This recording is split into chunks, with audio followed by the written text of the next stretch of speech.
National Chairman Yoja Ayu tells the APC to start preparing his handover note as it gives the ruling party a quick notice.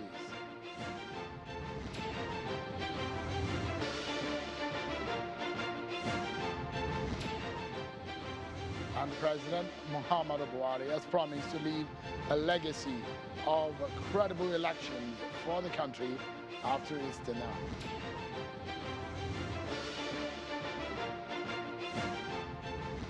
Hello everyone, welcome to Politics Today this Friday. We're live for you at Channels Television in Abuja. I'm Shinwa Kimbaloye. Let's check out some of your political roundup stories now.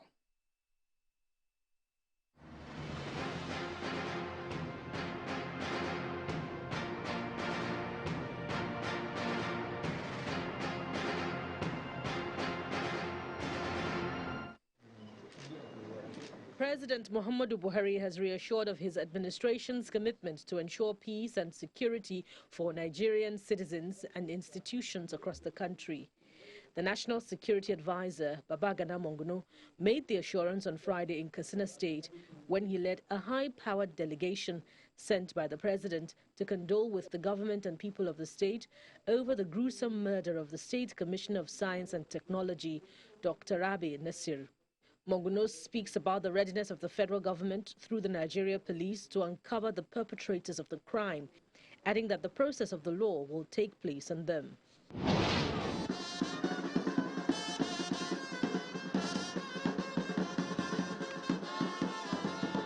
As Nigeria joins its counterparts globally to mark this year's International Human Rights Day, Nigerians have been asked to also speak up against human rights abuses. Speaking up, according to officials of the Human Rights Commission, will go a long way in curbing the rate of human rights abuses prevalent in the country. Speaking with reporters after a rally by staff of the National Human Rights Commission in Abuja, the director in charge of women and children, Mr. Harry Obi, reaffirms the Commission's resolve towards seeking justice for all victims of human rights abuses. It is not about the privileges that you're exposed to, and it is not about the challenges that hold you down. We should all work together to ensure that everybody is uplifted, the level of human dignity. The governor of Edo State, Mr. Godwin Obaseki, says he is not happy with the nomination lists for positions of senior special assistants and special assistants from the PDP in Orionwa local government area. His reason is simple: there was no female on the short list. Mr. Obaseki was speaking at the inauguration of new political appointees at Orionwa local government council headquarters in Abudu. He argues that women play a key role in politics and as such should be treated fairly. Earlier, the governor was at the Ovia Northeast Council headquarters in Igwoba-Zuwa for the same inauguration exercise. We have political events, we have meetings, rallies. It is women that are there first. They are the ones that mobilize for us. Now it's time to get appointments. You don't think they are worth considering for appointments? It is not right. The Kogi state government has charged operators of boarding schools in the state to be proactive in protecting the rights of students, warning that should there be any violation of child rights, schools involved will face stiff sanctions. The Director General of the Public Defender and Citizens' Rights Commission, Abdullahi Zakari, gave the charge in Lokoja, the state capital, while speaking on the recent violation of rights of a boarding student in Lagos State, which led to his death. He said the Kogi state government will not condone similar act in any boarding school in the state.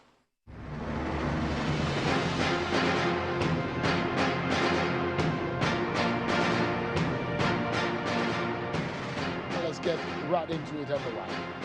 The Senator Yocha Ayu-led National Working Committee of the People's Democratic Party, PDP, took over the helms of affairs today after the newly elected team was sworn in and inaugurated into office at the party secretariat in Abuja.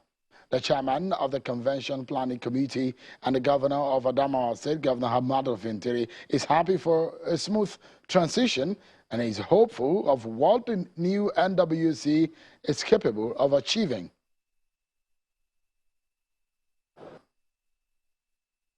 To the newly elected National Working Committee members, I must, on behalf of the team, quickly cancel that there is a Herculean task ahead. We have, as a National Convention Committee, worked hard to reduce the internal squabbles within the party. But we must not assume that every tension has been subdued. There are still much to repair, much to restore, much to heal, much to build, and much to gain. My dear compatriots, keep hope alive. Do not allow a small and rapacious cabal to destroy your faith in one united Nigeria. A PDP administration will change the narrative. We will unite the people. We will deepen the content of our democracy. We will rebuild our collapsed economy. We will make Nigeria the focus of development. We will expand our international vision beyond the Niger Republic. We will check the rampaging insecurity. We will restore Nigeria's lost glory, and we will reclaim our dignity, destiny, and pride as the giant of Africa. To our faithful, I, on behalf of the new NWC, pledge to be guided by consultation, teamwork, internal democracy, and national interest. To all non-PDP members, we say our umbrella can accommodate all of us. And to our members who left, I urge you to come back home. Our doors are still open. And I want to inform you that so many of our members who left to the other parties are already coming back in droves. And we will reach out to each and every one of them, and even those who are not part of our family, every effort will be made to bring all of them back to the party. To the APC, we once again renew our quick notice on you. Begin to prepare your handover notes. That is a warning from the new national chairman, who is not mincing words at all, as he sent out a strong warning to the ruling APC to get ready to quit the stage for the opposition party PDP. Senator Ayu served the APC a quick notice order, and I asked the APC to start preparing its handover note. Well, what does this mean? Let's get some perspectives on this one. The task before the new leadership of the PDP and the agenda to sending APC packing. How easy will that be for them? I'm being joined tonight by a member of the House of Representatives and a chieftain of the PDP, Honorable Tajuddin Yusuf. Thank you so much for joining us tonight. It's my pleasure. It does look like Senator Yocha Ayu there. For some correction, that event did not happen at the Secretariat. It happened at the National Conference Center in Abuja. So, for what we saw today, it does look like Senator Ayu has some level of confidence. I don't know where the confidence is coming from, Honorable Tajuddin Yusuf. What do you make of that atmosphere that we saw today? The atmosphere you saw today is carnival-like. A lot has happened before now. 2019 election was won by PDP. A stand to be corrected. Without evidence. Lost. Why will I next say they has to suffer? Let's not go back into this. No, because you are on your national television. A case that was determined by the Supreme Court, are you saying that it was won? Court deal with facts, not truth.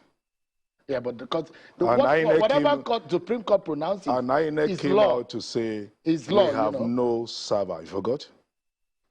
I'm in the House in 2011 to 2015. You're a lawmaker, we procured money to buy server in 2011 election, and I'm aware that server was used in 2011. Let's make progress. We might spend the whole day. But the point I'm making is that as a lawmaker, you know what the Supreme Court says is law. Either you agree with it or not. Whatever the Supreme Court pronounces is law. We can't go elsewhere. You can't do anything but about that does not stop me from expressing my opinion. No, but so let's make progress.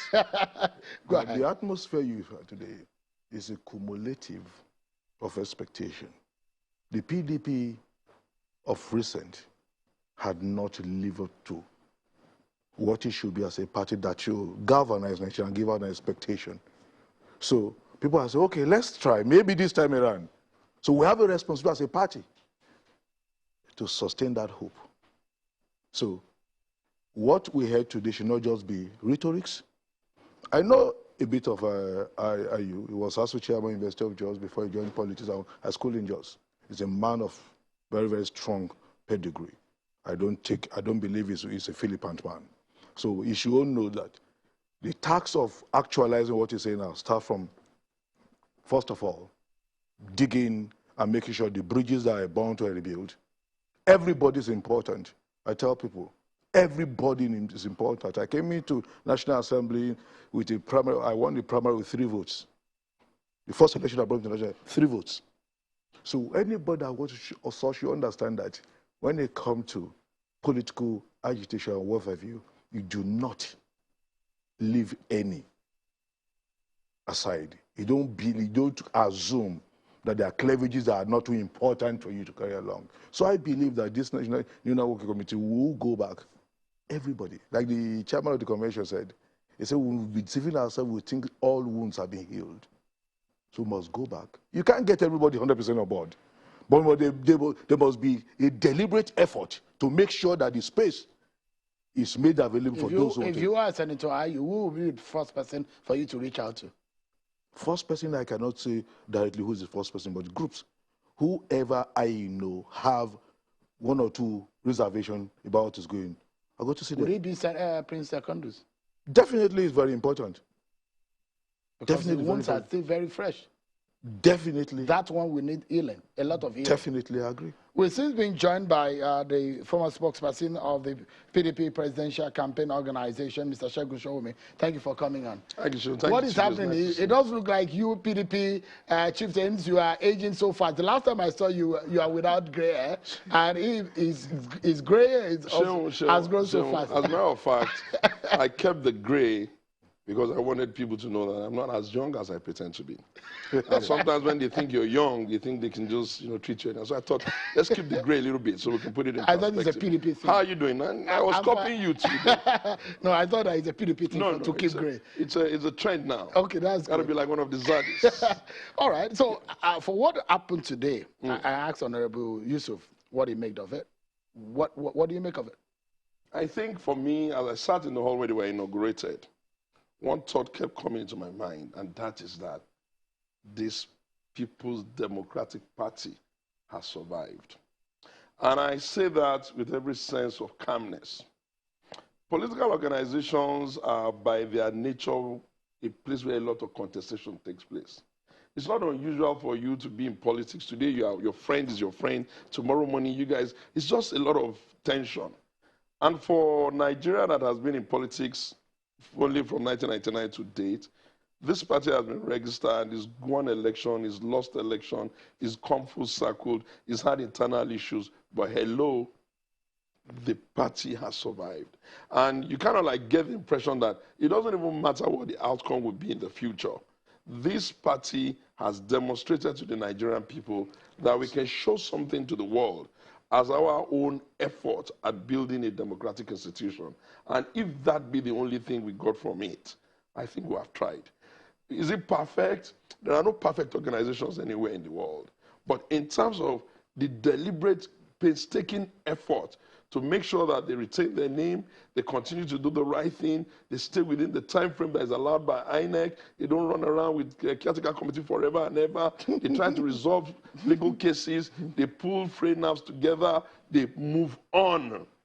I think Nigerians can be pleased with them. It's not perfect, definitely, but in terms of how it was pulled out, the man that became the national chairman, a political party must have some ideological underpinnings. And sometimes the government and the monk must have some, strong anchor before they can try to be ideological.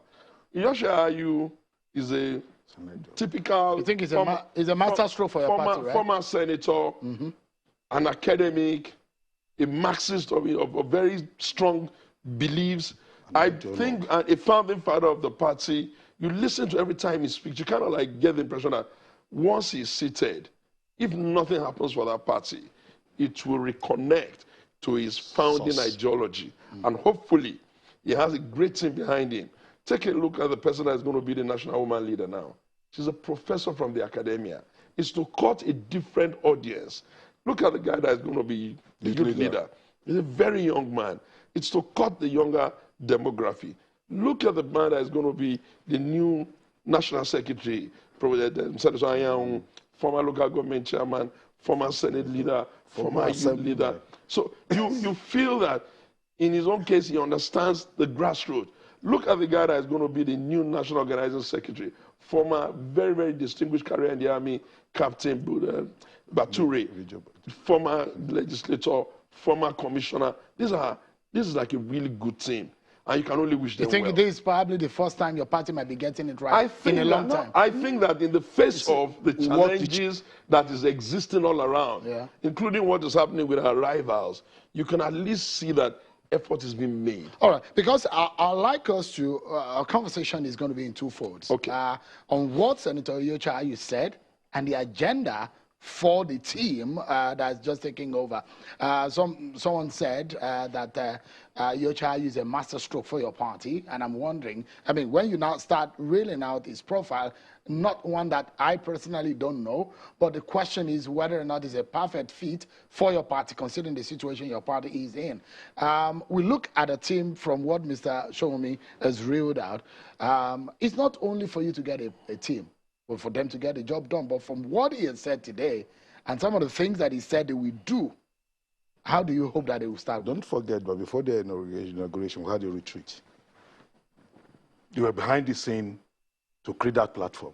You had a retreat during the second era too. There was a retreat. A retreat and for the incoming. That you were going to do a rebranding. You almost frustrated to Nigerians to say, forgive us, and we have sinned against you, and we are rebranding. Those are the retreat, we thought as much. The retreat, that translated victory. We'll go back to the same argument to start with. Are you saying Nigerians didn't vote for PDP in 2019? The effort of the Securities Administration produced a result that was, see, I don't want us to go to this argument again, but the truth of the matter is that Nigerians haven't tasted, haven't seen that the promises made were Jankara promises by APC. So all the PDP needs to put his house in order, and that's what we'll be able to achieve now. Don't forget that the crisis about 3-4 months ago, to an average Nigerian who has seen what happened in the APC, will believe that we'll never get to this level. Like Shegun said, PDP on 3 or 4 weeks were able to harness, bring together all aggrieved parties and what have you. And before you know, look at the emergence of Yushayu. Nobody was taking on North Central. Also, we saw this was zoned to North Central. And we had about 7-8 persons running for the same office. North Central. You sat down. North Central sat down. Put out to Ayu, not endorsed him. What am I trying to say? The PDP has come to realize that, hey, we have a greater war battle ahead of us.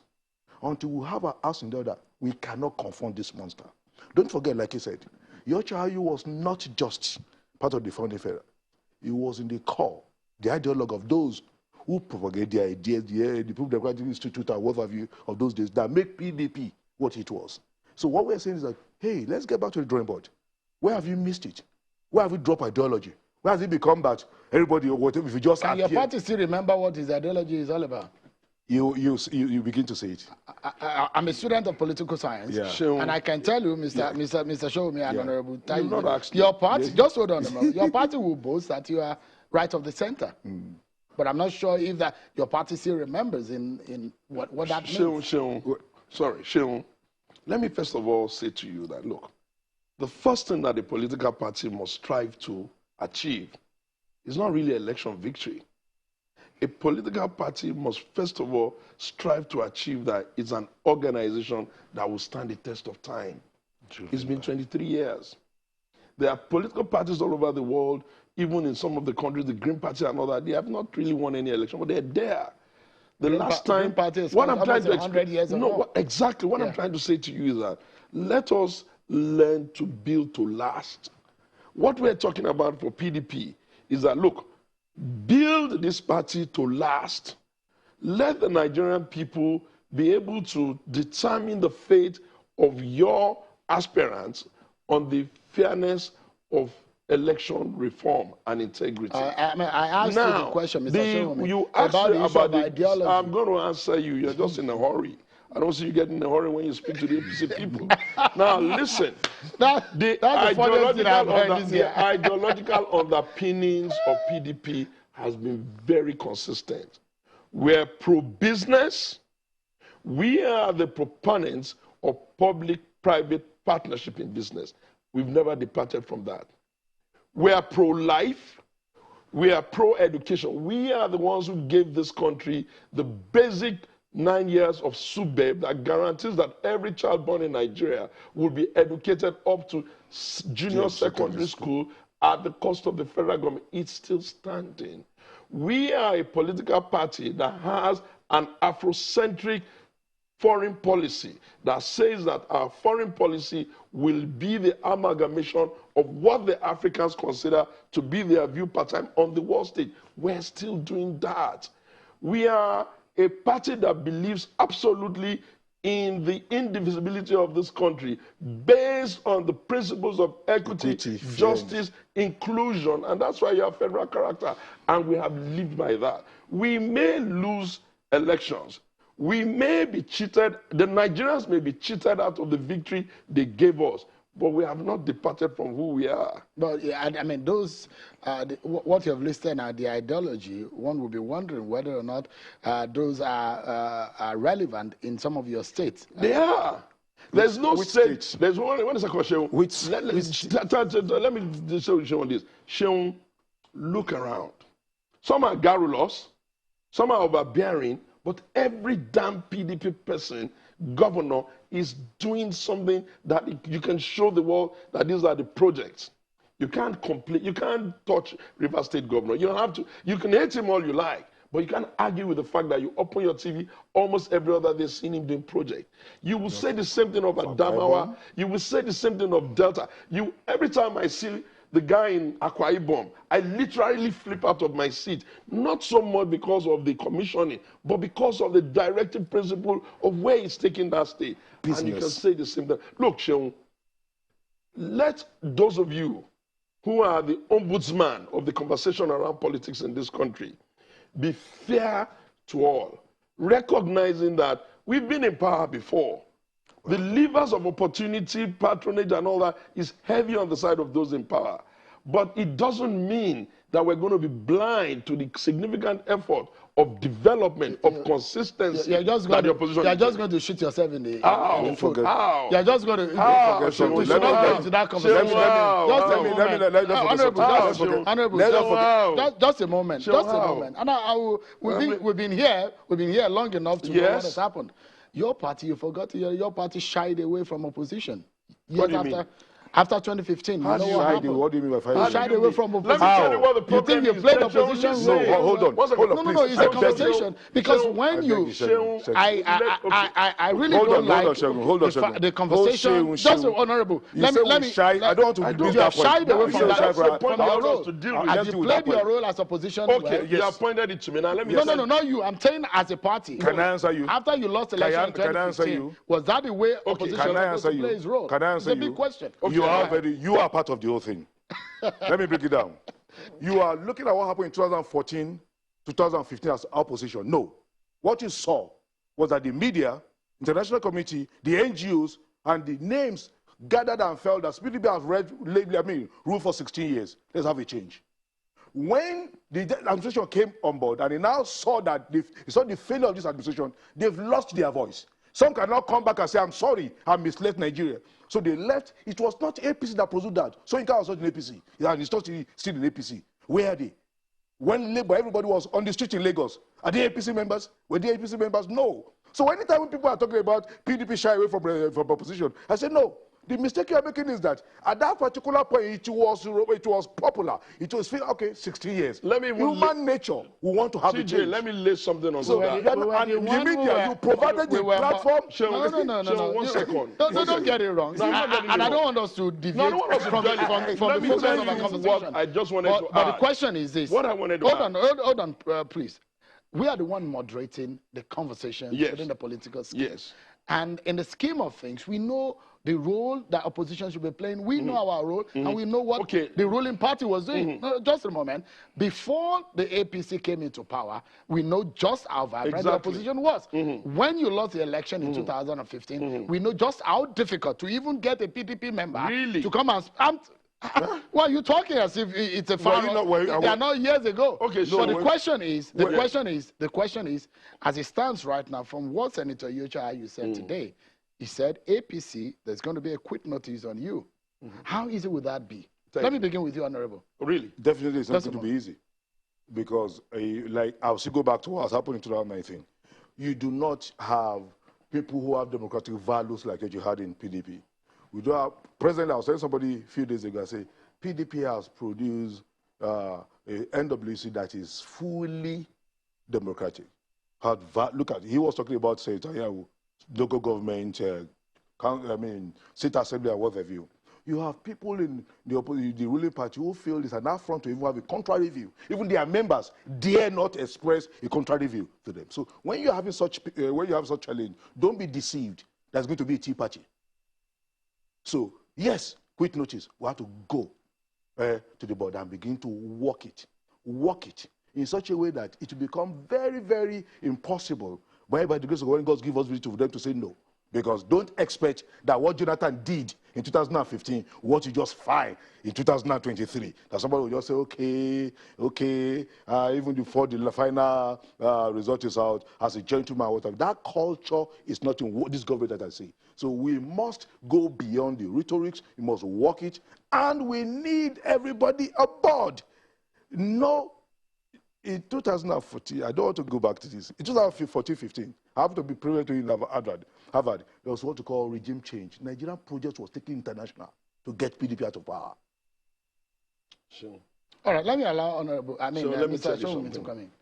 The whole essence of democracy is not chaos. Democracy must strive on ideological differences. The conversation must be civil.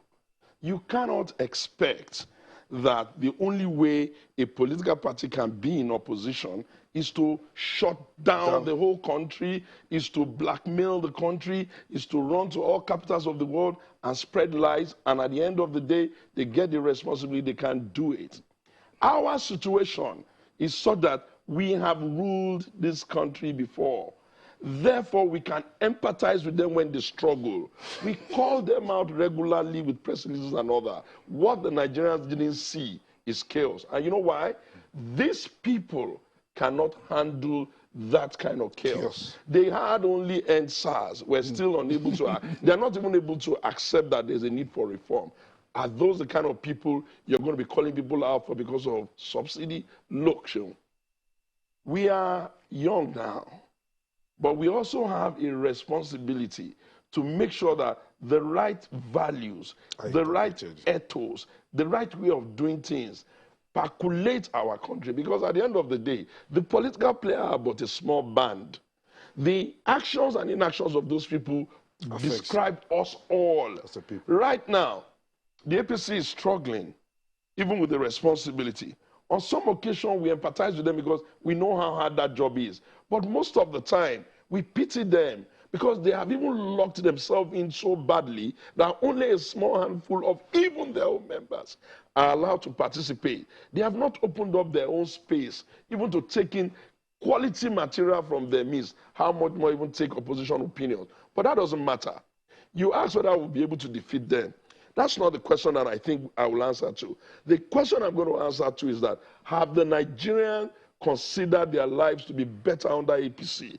If the answer is yes, they know what to do. But if truly and sincerely, everybody from the smallest to the oldest, from the richest to the poorest, have suffered under this government, they have no reason to wait for anybody to speak for them, to drive them out. There's one aspect of this conversation that we have not gotten into. Which one is that? That is the agenda for us to set for this Yocha-Ayu-led team. But we'll take a break, everyone.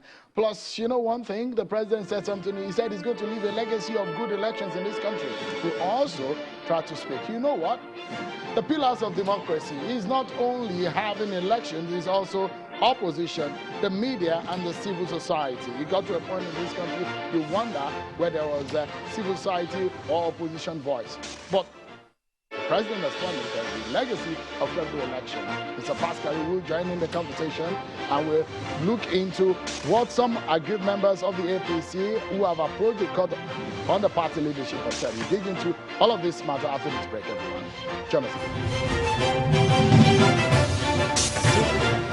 Thank you so much, everyone, for staying with us. We've been speaking about the new dispensation in the People's Democratic Party, where Senator Yocha Ayu is now taking over as the national chairman of the party alongside the NWC. Just for us to wrap up that conversation, because we still have some business to do right here on the program, Honorable Tajuddin Yusuf and Mr. Segun Showumi, they've been speaking with me. Of course, I have yet another guest who was since joined us on the program, but I will not unveil him just yet, because I'll bring him into the conversation that is coming, Mr. Faskari. But just a moment, let's conclude the PDP matter before we bring the APC into the conversation. So, is the issue of the agenda on how the party is going to lead the folk for the next few years? The question is whether the party has learned from its mistake. And for those who have learned the history of PDP, and its leadership over the years, will say if Secondos would have had the most perfect reign as a PDP national chairman, only for a few months for him to get out of office, and the evil that always be devil's out of office just came in again. But the question is that how will the Yocha Ayu-led NWC be able to sail through in the midst of the storm? Inclusiveness. Conscious and deliberate effort to have an inclusive PDP. 2, very soon you begin to go into contestation political agitations. Fairness, equities. The idea of imposition of candidate or what have you must be critically looked into, cascade, and make sure it does not rear its ugly head. Every human being wants to win election, but if you know you lose fairly, it reduces your agitation and what have you. If you can get these two, inclusiveness. Don't go into any election with a fixed mind or predetermined mind of who you want. Let the people decide who emerge. How easy would that be, considering how Senator Yocha Ayu came to office? We understand that, of course, a lot of governors came together to midwife that process. So the question is that the governors will always have their way. But the question, again, Mr. Showumi, is the fact that there were allegations that the Secondos led NWC. You heard what Kola Logbodion was trying to defend.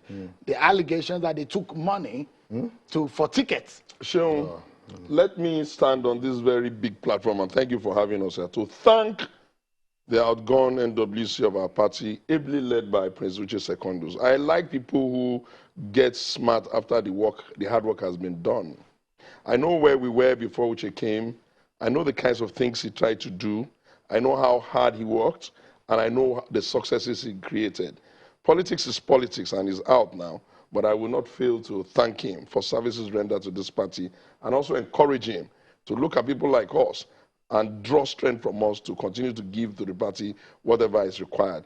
People run with every rumor that they like, but the fact remains that you heard the man call out the former governor, the governor of Edo State, say, hey, did you ever do this? You cannot respond to every version and every criticism while you're on the play, because some response will even produce a ruffling of the water. But the truth of the matter is that Uche achieved 2 things. If anybody who is a Nigerian recall how the 2018 presidential election in Port Harcourt was, it was almost as if it was a choreographed spectacle of a movie, and you could have compared it to our friends. So that's something. Then the other thing he also achieved is that typically when people win an election at the state or at the ward or at the federal constituencies, it is not unusual for people to run to Abuja and get their names removed. That never happened. There are areas where he could have improved, which I hope Yocha Ayu will run into quickly. One fault that Uche must have to carry was that he didn't exactly allow the will of the people to prevail in terms of the ESCOs at the state level. It was almost as if every state, they were giving the ESCO to individuals and other, and that will ask you to review, because you cannot build a big structure on a wobble foundation. Let's quickly move, because there are a few issues I'd like both of you to intervene on, although part of the conversation is about the APC, but okay. I'd like to get your view. President Buhari is assuring the world that it will leave behind a legacy of credible elections and ensure smooth transition of power harvest now. He was speaking at the Democratic Summit. The president said, quote, "As we count down to our next general elections in 2023, we remain committed to putting in place and strengthening all necessary mechanisms to ensure that Nigeria will not only record another peaceful transfer of power to an elected democratic government, but will also ensure that the elections are conducted in a free, fair, and transparent manner." That's the President Buhari when he was speaking at the Democratic Summit being organized by the President of the United States, Joe Biden. Let's talk about these and some other issues. I've been joined on the program by Mr. Kabiru Faskari. He's the chieftain of the APC. Thank you so much for joining us tonight. Thank you very much for having me. How can we get that? The President said, "I will leave a legacy of credible elections." And there are a few things that your friends here from the PDP had said about the APC and the manner in which they have run the affairs of this country. But in truth, can we take that? Well, you see, the APC had always stood for democracy. I will tell you this because I have participated in all congresses and primary elections. I have seen it working. You know, we've always given people a level playing field to become whatever they want to be. I definitely know that there are some people who have some godfathers here and there, but the fact is that people are allowed to choose their leaders, and that is democracy. Whoever it is, if they merit being there, they are given the chance to be there. We've just finished our congresses in so many, most of the states. There are some problems here and there, no doubt, but largely speaking, we have allowed people to reach amicable resolutions of differences. Where the differences are still there are machineries built in the party to make sure that these things are done. A few people have gone to court, unfortunately, but there is a mechanism now trying to redress those issues. People are being advised to withdraw what they have in court and all that. But largely speaking, you can see that there is no real serious imposition. In the and the president does not intervene. He doesn't say anything that, look, this is my candidate, this is our candidate, whatever it is. No. The point here is people choose whom they want to be a member. So we can trust the president when he says he will leave a legacy of... Oh, definitely. The president, but there are some people around the president who definitely would want things to go the other way. You can just see what is happening today in even the amendment in the Electoral Act. The president definitely wants everybody to have a level playing field, to be able to vote for whom they want and get leaders that they want. But there are other people who think that they should determine who takes what and all that. And we know them. And apparently, as time goes on, they would lose because the president is likely to sign. Can we trust the president on that? That is trust that brought him into power. The man has integrity. He's not the kind of person who would say this and do another thing. Mr. Showumi, yes, sir. The president has made that promise. Do you trust it? Well, I think the problem is not the use of a big word like trust. The problem is his track record. The problem with the APC really is that they truly say things they don't even remember they said. It's just said that they leave people with level playing field. I've looked at that party from an ideological underpinning point of view and said to myself that what really is the problem that I see, just looking outside. And you know what I see? I think that the problem with the APC is that the APC likes to have a different rule for different situations. In some states, they will agree that the governor is the leader of the party. In some states, they will do something else. Take the 2019 state elections in Ogun, for instance. Almost everywhere else, it was easy for governors to anoint their candidate in Ogun. It became a different thing. And even now, they said they've done state congresses, they have at least, if I'm not, at the last count, they will have about 64 state chairmen. In some location, 3 chairmen, in some location, 2 another. Now, leave that. The biggest misstep of the APC to themselves, and I'm giving you this as a pro bono advice.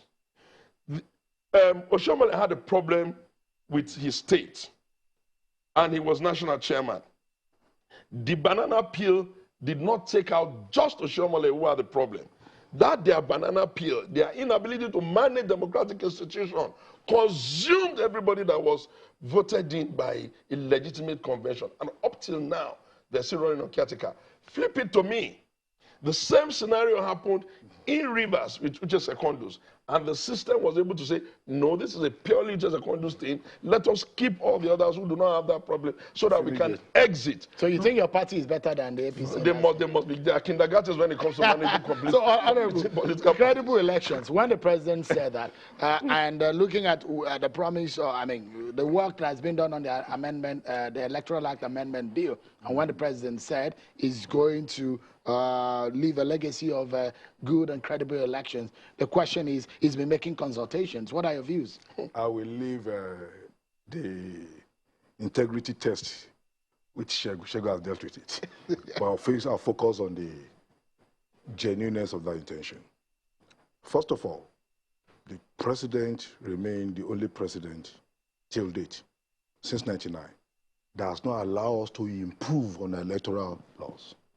How? At every election, 2007 to 1999 to 2003, there was amendment. 2002 to 2007, there was amendment. At every point, the parliament looked at those shortcomings and tried to improve on it. The major came in 2011. We live from there. 2015, there was amendment signed by Jonathan. 2018, he failed to sign our amendment. Should he have signed when he found out there are errors or there are shortcomings? No, sir. But you don't wait deliberately. We passed that law 2 years before this election. You keep waiting when it is near, when the days given for assent is near, you now write. At a point, immediate assembly, we sat down, correct everything he mentioned, everything. Then you now came like too near to election. You pushed it for 1.5 years until you get to that level. So, I pray he signed this. So that those shortcomings that we have observed, if he doesn't, then we'll see back to where we're. So when he said, I will leave a legacy, I'm believing, okay, this time around I will sign. That's what I'm looking at. I'm not saying he must sign every time. I'm not saying he should agree to everything there. If you feel there are 1 or 2 things you don't like, you must not.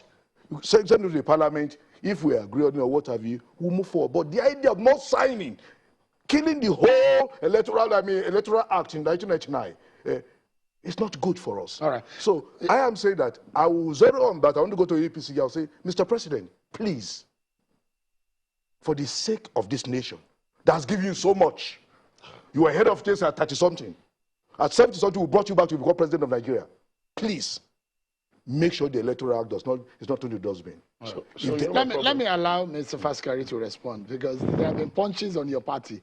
No, they're not punches. Well, you see, what I understand to mean democracy and for it to evolve and to develop is that people are kept on their toes.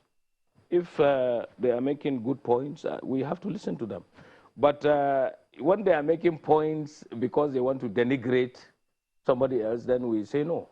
The president had always been forthright. The issue of this amendment is very clear. The parliament, I'm happy, you are one of them, you know the works there. The tendency of people in power, especially the governors, is to determine who goes to parliament. And then sometimes they do things that are untoward, even against people. They impose other people. Now, when you allow a larger number of people to determine what happens, you tend to get merit more than, any other thing. There was a conversation we had earlier where the new national chairman of the PDP has served your party a quit notice. He said you guys should start preparing your handover notes. You think? You think? Well, are you feeling the heat? Well, there's a necessity for you to start preparing handover notes. This is what is called glib talk. You know, when you know very well that you have problems, you tend to, you know, to be rabble-rousing, and then you don't hit the nail on the head. You hit it on his side, and then you make everybody collapse, including yourself. But we in APC are not moved at all. If anybody says anything, they are welcome. So you don't have a pen and a paper to start preparing? No way, no way. We are going to be there for longer than they were. Because what we are putting, you know, to the people is we are being fair, we are being honest, we are being very transparent. As far as we are concerned, you know, a lot of talk of lack of progress is from people who are used to eating fat on society. But people who are willing to work to earn a living are not complaining. All right. I trained as an architect, mind you. I trained as an architect, and I have never worked in government. And I have always worked to earn my keep. And there are opportunities now more than in PDP days. Let me show you what is happening in your party. A group of youth in the All Progressives Congress has approached the Federal High Court in Abuja seeking for a declaration that the Yobe State Governor, Mayor Malabuni, cannot hold an executive position in the All Progressives Congress and at the same time be the national chairman of the Caretaker Extraordinary Convention Planning Committee. They're seeking an order restraining him from parading himself as the national chairman of the Caretaker Extraordinary Convention Planning Committee of the party while still sitting as a governor. The group, led by a former governorship aspirant in Kogi State, Mustafa Audu, is also seeking a declaration that his position as a governor and at the same time as the national chairman for the convention contravenes various sections of the 99 Constitution as amended. Let me get your view on that. Well, look, as far as I'm concerned, the rule of law is very clear. I mean, people can wag their tongue, can say anything they want. Test this in court. You know, they are going to court. Let them go to court. Let us see the way the cat will jump. Let us see that the courts will determine that it's illegal for him to be there. Let them prove that he is earning a salary, double jobs and all that. Unless that is done, we cannot see. I'm from the exact science. You don't speculate on so this. The big question is that when the PDP says, we're giving you a quit notice, you have not done well according to what the national chairman of in terms of security, he mentioned economy, he mentioned transportation, he mentioned a lot of things where he thinks that the APC has failed Nigerians. Do you think, based on the promise that APC had given to Nigerians at the campaigns, at the election period, you think you have met up those expectations? You see, it is very easy to blame people. But you know very well that we have had insecurity well before APC came to power. But you promised to fix it. Listen, but there are fifth columnists. There are people who are deliberately dragging us into the mud. And then you have to fight them. You have to also fight in the war zone. You have to be sure that these people are contained. And then some people are there on the side. Unfortunately, something about election, if you try it and you're not being so successful, people will vote you out. Oh, yes. And that's what PDP is saying. In fact, they have the magic. They are telling Nigerians now that they have what it takes to fix the problem. We wait and see. All right, let me allow, because we need to close now. Your final thought. Oh, final. Yes, I would just say that we do not, as a person, I shall show me very loyal PDP man. I do not desire a disorganized APC. Because for me, the process of democracy is helped if the both parties enjoy relative stability and clarity of how their processes work. I'm amazed that any Democrat can truly be happy that in spite of the provisions of their own constitution, they're happy to not have the real organs of the party in place. Why do you, in one breath, expect that governors are acting as though they're bigger than the platform that created them, and yet you are happy to have one of the governors sit on top of them forever and ever, amen? Look, for me, 2023 will be and should be that, Mr. President Muhammadu Buhari, do yourself and all Nigerians one favor have the ability to sit down, watch the electoral process go so transparently, and have the courage to congratulate the winner. It doesn't matter who. All right. Honorable, your final word. I sincerely I'm necessarily not comfortable with what I hear from my colleague in the APC. I doubt if you read the Ondo governorship judgment, sir. If you read that judgment, that's enough to tell you that your caretaker is illegal. However, I want to close by saying, every generation begat the kind of leadership they deserve. It's our responsibility as a people to either rise to the occasion or we continue to wallow in this quagmire. APC to me came, lash on the genuine desire of Nigerians for change. It's a black market Jankara change. I want to get out of it. 30 seconds, and we need to close now. Mr. Faskari, 30 seconds. Well, you see, the fallacy of all this is, someone sits there and condemns. You know, what you do is you make solid contributions to make things work, because we are all Nigerians. The fact that you are in APC, PDP, or whatever is immaterial. You want to build the nation. Now, if you look at certain things in isolation of others, it is very possible for you to draw the conclusions that my friends are. But if you look at the whole matter holistically, you know that certain things have happened over time, and you have what is happening now. We're totally out of time. The big question will be, when you make promises to Nigeria, you're all politicians, you need to be answerable and to be responsible for whatever you make to Nigerians. And that's probably what is playing out. Thank you so much, gentlemen. I really, really appreciate Honorable Tajine Yusuf, Mr. Chegun Showome, and Honorable Kabiru Faskari. Thank you so much for coming on the show tonight. Really, really wondering what is happening with the grey and the white beards of my friends in the PDP. Thank you so much, gentlemen, for coming. That's our program for today. I'm sure Akibare. Bye for now.